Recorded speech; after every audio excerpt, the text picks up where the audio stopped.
ADRE চতুৰ্থ বৰ্গৰ পৰীক্ষাৰ্থীসকললৈ বিশেষ গুৰুত্বপূৰ্ণ ফেচবুক লাইভ।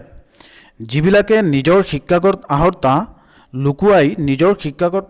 লুকুৱাই তেওঁলোকে চতুৰ্থ বৰ্গৰ চাকৰি ল'ব বিচাৰে, তেওঁলোকৰ কাৰণে বেয়া খবৰ।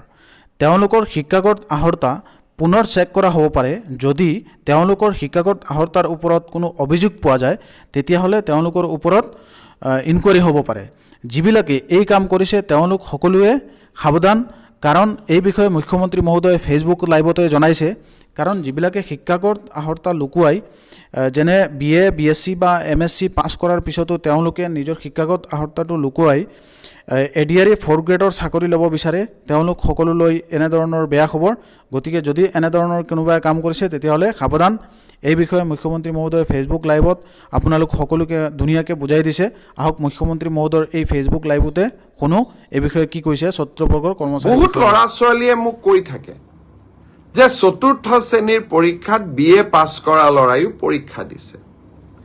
এতিয়া কথাটো হ'ল, আমি কোনোবাই যদি নিজকে চৰকাৰক ফাঁকি দি পৰীক্ষা দিয়ে, তদন্ত নোহোৱালৈকে মুখ্যমন্ত্ৰীয়ে গম পাব নোৱাৰে। কেতিয়াবা আপোনালোকে এনেকে মোক ফেচবুকত লিখে, টুইটাৰত লিখে যেন মই চব গম পাওঁ।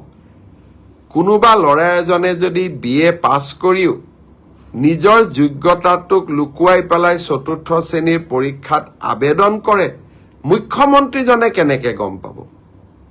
আপোনালোকে খবৰ দিব।